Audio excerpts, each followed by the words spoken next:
Now that we have an array that acts as our essentially inventory, we now want to add to it. Now, this can be done pretty easily. What we'll do first is actually just create a function, add item, and we can pass through the item, which will be the resource.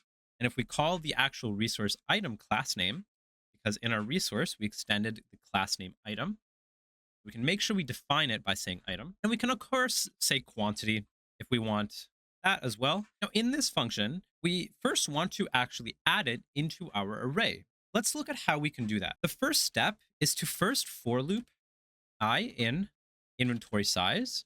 And what we want to do is we want to basically just find an empty slot.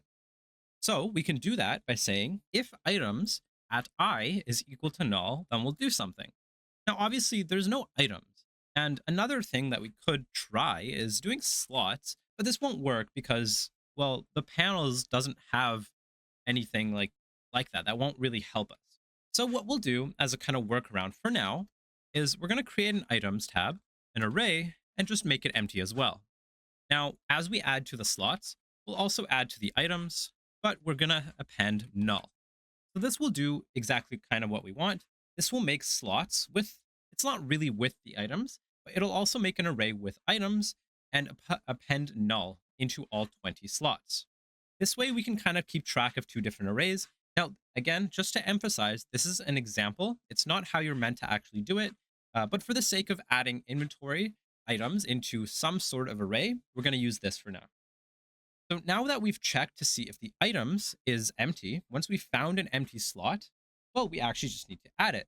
And we can do that by saying items at position I is equal to item.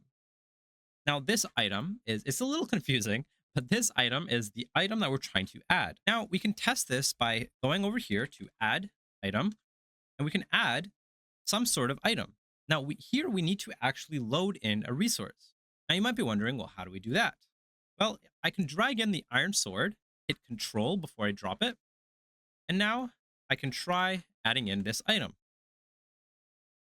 When I hit play, if you guys are enjoying this video so far and its explanation, but you want to see how to actually apply this code into a real code base and create your own inventory system, I have a completely free course down below on how to create your own inventory system.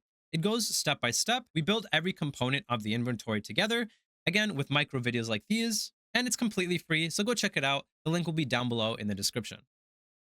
You won't see anything, obviously, but if we go to the remote, we go to the node, we can go to the items. This is the items array that we just created, and we'll find inside of here, we have, well, our iron sword that we created. You can see the resource path is correct. All the other things are kind of not amazing. That's not a great description, but you'll notice that this is the iron sword. Now, if I go back,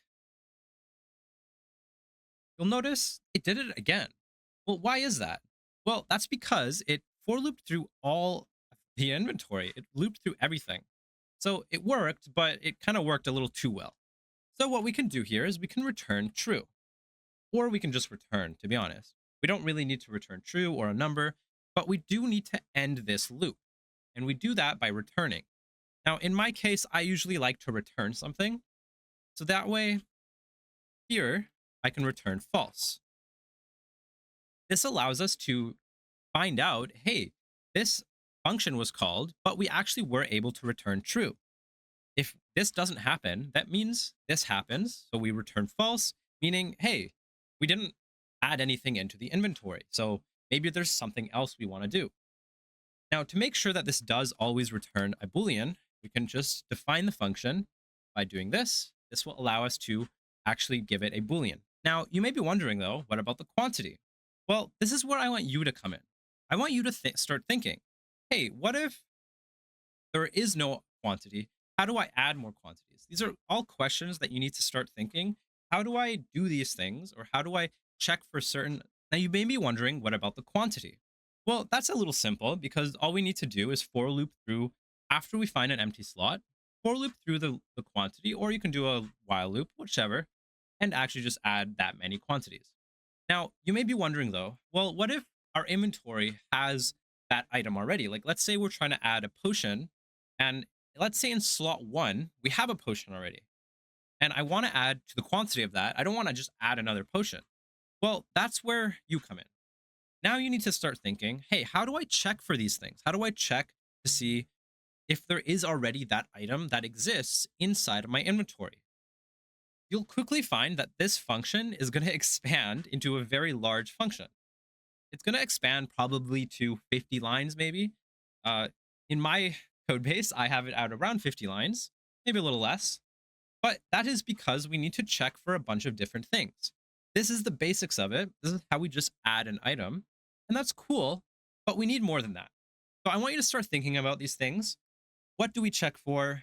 How do we actually check for it inside of our function? And make sure we account for everything. Thanks for watching the video, guys. If you guys enjoyed it, hit the sub button down below, and I'll see you guys next time.